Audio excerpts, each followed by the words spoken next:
O ministro da Justiça, Ricardo Lewandowski, defendeu promover uma alteração na Constituição para aumentar o poder da União na segurança pública.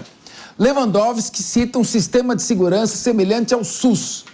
O ministro quer uma reforma para promover ações de combate à criminalidade em âmbito nacional, com verba própria, a exemplo das áreas de saúde e educação. Vamos acompanhar o que disse o ministro Lewandowski.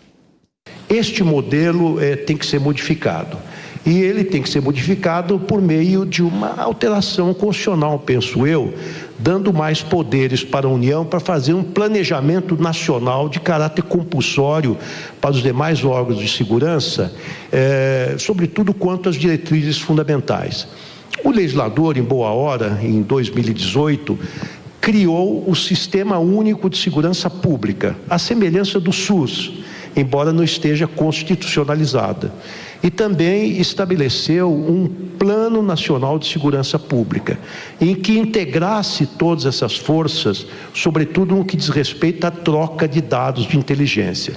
Essa é a grande tarefa agora do Ministério da Justiça e Segurança Pública, é fazer uma conjugação destas forças todas. Mas é preciso fazermos também uma alteração constitucional e, quem sabe, legal. Muito bem. Ontem eu estive participando de uma live na Universidade 9 de Julho com o secretário nacional da Segurança Pública, Mário Sarrubo, que foi procurador-geral de Justiça.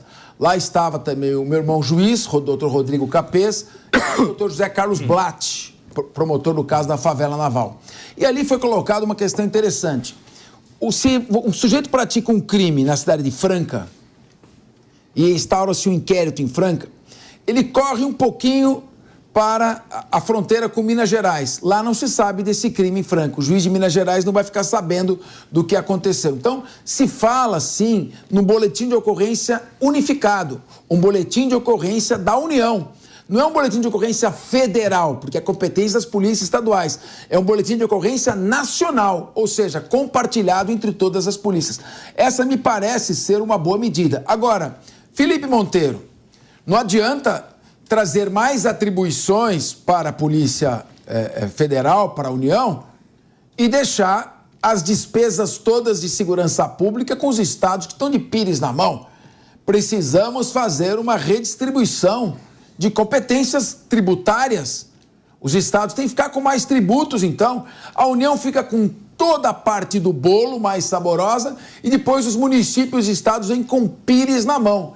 E fica esse dinheiro que sobra aí para essa gastança desmesurada. Eu gostaria de ouvir você, porque acho que você não vai concordar comigo. O que eu acho impressionante, sempre quando o Capês fala qualquer assunto, vem sempre a questão quantitativa, de orçamento, de dinheiro, não é? Ele acha que o problema da segurança pública é só um problema de falta de dinheiro, quando também é um problema de falta de gestão. Eu vejo claramente que o problema, parte do problema, não todo o problema, né, da nossa política de segurança pública também é porque ela é ineficiente. Não adianta a gente querer resolver o problema da segurança pública da mesma forma que a gente fazia desde a década de 50, né? A política enxuga gelo, ou melhor, a política guerra às drogas, achando que isso vai resolver o problema da segurança pública, querendo ter uma política somente ostensiva. Não. O mundo mudou. O mundo do crime também mudou junto, né? O crime não está mais organizado somente nos estados. Em 88, poderia até fazer sentido quando a Constituição Federal colocou como responsável pela segurança pública os estados federados. Mas hoje em dia já mudou. O PCC, por exemplo, está em quase todos os estados do Brasil. O Comando Vermelho está em quase todos os estados do Brasil. Mais do que os estados do Brasil. Estão em vários países do mundo, né? Então, se você querer fazer aquela política regional, estadual, de segurança pública para combater as milícias, para combater o tráfico de drogas, você não vai resolver. Então, nós temos que pensar a questão da segurança pública não só sob a ótica do orçamento. Nós temos que pensar com uma ótica completamente diferente, mudando a gestão, né? A União Federal, ela tem que ter um papel muito mais de gestão, né? Muito mais verificando para onde estão indo os dinheiros, de modo a você aficionar o tráfico de drogas, a ficcionar e tirar o oxigênio dos líderes das milícias, dos líderes das facções criminosas, não é? Então, tem que ter uma política muito mais ágil, muito mais eficiente, muito mais de colaboração e coordenação entre a Polícia Federal, entre a Polícia Civil dos Estados e a Polícia Militar dos Estados. Então, eu sinto, né, que se o governo federal conseguir mudar a ótica, conseguir coordenar melhor essas políticas de segurança pública, nós vamos ter uma política de segurança pública muito mais efetiva. E o SUS, de fato, é um modelo de política pública que deu certo.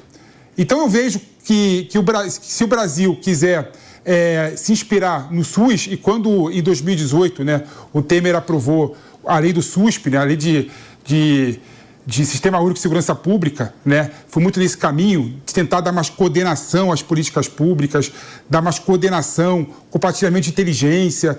Eu gosto de falar o seguinte, Capês, eu lembro quando teve aquele atentado no Rio de Janeiro, que morreram vários médicos, né, de forma covarde pela milícia, né? Um dos pontos bons daquele fato, né, se é que teve um, né, mas eu falo do ponto de vista administrativo, foi porque a Polícia Civil do Estado de São Paulo ajudou a Polícia Civil do Estado do Rio de Janeiro. A Polícia Militar do Estado de São Paulo ajudou a Polícia Militar do Estado do Rio de Janeiro. Por quê? Porque os médicos eram de São Paulo, né? Então tinha informação dos médicos que a Polícia do Rio de Janeiro não tinha.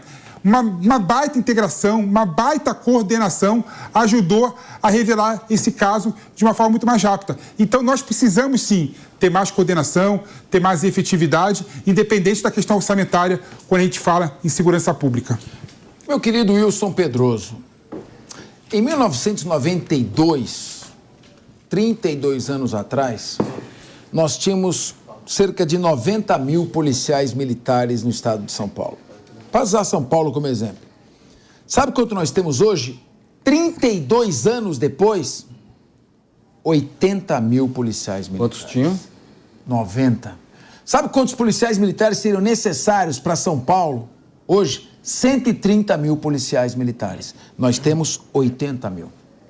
Policiais civis, tínhamos aí a questão de 10, 15 anos, 30 mil policiais civis. Hoje nós temos 22 mil policiais civis. O que aconteceu? Aposentaram? E a polícia... Não, vai aposentando e não o turnover é grande. Vai saindo e não vai entrando pessoas no lugar. E sem orçamento, você não consegue compor uma base mínima que dê segurança preventiva e que uma polícia que possa ter estrutura e pessoal para investigar. Mais do que isso, a polícia sempre reclama, no estado de São Paulo, que é uma das polícias mais mal remuneradas do Brasil. Isso há muitos anos, não é esse governo ou anterior, sempre foi assim. E a questão do orçamento, os policiais fazem bico, sai muito, o policial fica experiente, vai para trabalhar como segurança particular, larga o estado. E o estado de São Paulo, mesmo assim, investiu 34 bilhões de reais. E a União, 900 milhões. Então, se a União pretende mesmo assumir um papel maior, eu estou dizendo que não é com 900 milhões para o país inteiro que ela vai resolver. O problema é orçamentário, sim. Se tem 60 bilhões para gastar em emenda parlamentar, só tem 900 milhões para a segurança, é nesse ponto que eu digo que é um problema orçamentário também. Mas não é só orçamentário, viu, Capês? Eu acho que falta uso de tecnologia. Eu vou concordar. Eu acho que a política de segurança pública unificada é ruim por conta de realidades muito diferentes. Mas que nem, vai fazer o negócio da digital. Qual foi preso? Tem a digital. Tem um projeto para unificar isso há sei lá quantos anos. A carteira de nomes é muito pequena, ou seja, a pessoa é presa aqui, só que o Ceará não fica sabendo. Não é só o BO, são as digitais também. Então acho que o Sarrubo, que conhece muito sobre GAECO, tem uma visão de unificar a polícia. Mas unificar é aproximar, é tentar fazer políticas públicas muito parecidas nos outros estados, trazendo um pouco a experiência que ele teve como chefe do Ministério Público aqui com relação ao GAECO. Mas, volto a te dizer, usam pouco a tecnologia, e a tecnologia veio para ajudar e para diminuir os custos. A gente fica falando de orçamento, mas usa pouco essa história de inteligência artificial, de novas tecnologias. Isso traria bons resultados, custos menores, e aí sim começaria um caminho de unificação das políticas públicas no país. Muito bem.